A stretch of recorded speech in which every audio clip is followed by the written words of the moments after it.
is 6 o'clock on Friday the 20th of October. This is Today with Justin Webb and Nick Robbins. The headlines this morning. The town of Brechin in Angus has been flooded after the river southeast burst its banks overnight, leaving some areas accessible only by boat.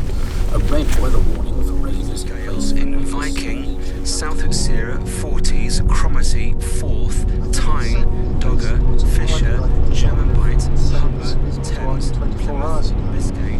Conservative Party faces the serious prospect in 1997 general election. The great thing about it is that the team will... Again, the message that I would It's very have... transparent, so residents can always see what... I decided to circumnavigate the real danger spots of Storm Babbitt. I started getting an inkling of how bad it was when the wind was really picking up in the gorge. I'd had very little reception over the past few days out in the sticks, and the weather alerts I was getting didn't seem to suggest that it would get as severe as it has. Let me talk you through my reasoning for taking the route that I have done. So the hotspot is around this Aberdeenshire area, around Perth as well, and my route that I would normally come up is next to the River Tay, just here, and that burst its bank just before we came up to the Cairngorms last weekend. So I drove down almost to Inverness and then turned off and skirted the north side of Loch Ness, and as you can see, it avoids the majority of the weather warnings, although overnight there was some flooding along the route between Ullapool and Inverness. So while driving to avoid this weather front, I've gone via Fort William, where I got some coffee, and I will pass through Glencoe and Rannoch Moor on the way down south to head home to Bristol. Who knows, I might spot some photographs along the way.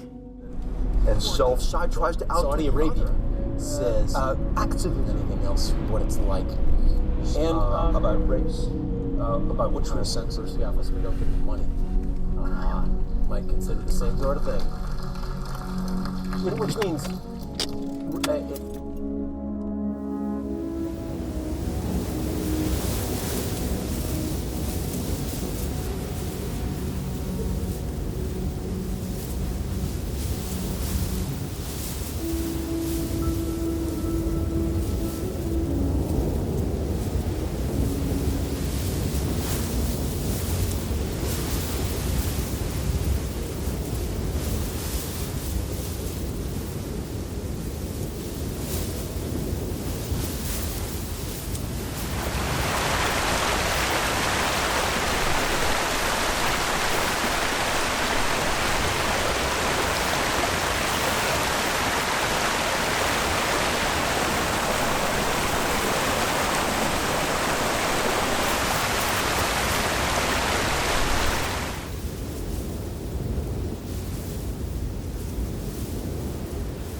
I know it's been done to death, but I could not resist coming to Three Sisters Viewpoint and putting my own spin on it.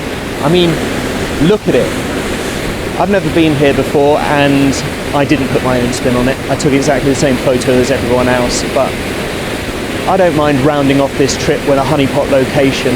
I'm absolutely exhausted from micro decisions and I just wanted somewhere where I could take a photo and relax. I've been waiting for something fantastic to happen with the light and it hasn't quite worked. There are occasional peaks of blue in the sky, so I might wait it out for another half an hour or so and play with some other compositions. But I think I'm happy to go home with the photographs that I have got so far. I'm not sure where I'm going to stay tonight. I had thought of a park up at Loch Lomond that I've scouted before, and I've stayed near Moffat in the past, but if I'm up to it I might push on all the way back to Bristol.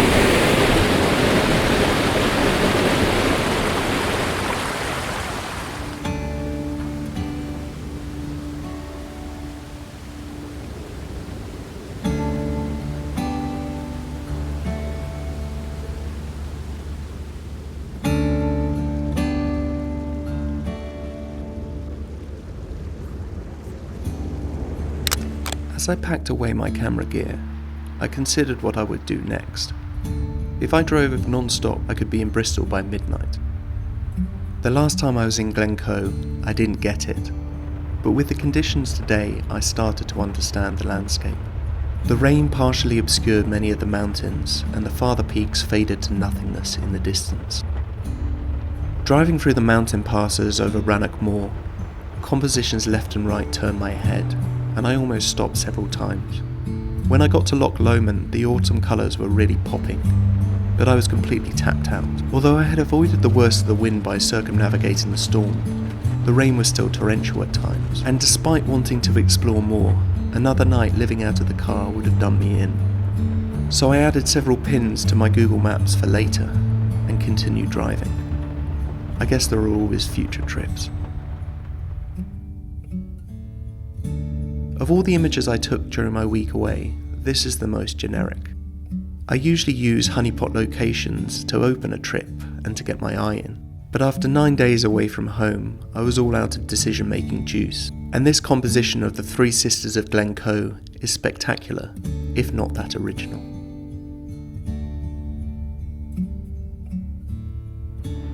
As I drove home, I reflected on my time in the North West Highlands, what I'd been able to achieve, and the challenges I'd faced. These trips are exhausting, but they're also deeply fulfilling. Extreme sports people talk of Type 1 and Type 2 fun. Type 1 fun is simple, it's fun at the time. Type 2, on the other hand, is not entirely enjoyable at the time, and sometimes very grueling. But in the long run, you look back at Type 2 experiences with fondness, and you learn a lot. Photo trips, and taking the time to record the behind-the-scenes footage, falls very much into the Type 2 experience camp. But editing these video diaries, I'm able to contextualise and realise how much I gained from these excursions. As I got to Glasgow, what had looked like amazing conditions in Glencoe and Loch Lomond seemed miserable against the grey of the city, and I looked forward to being warm at home, surrounded by people I love and familiar objects. On my way down the country, the plan for my next trip started forming in my mind. Winter on Skye and Harris, or in the Cairngorms.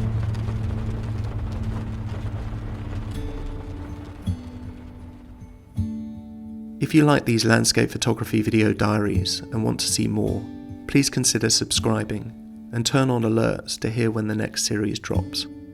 Thank you for watching, and I'll see you on my next trip.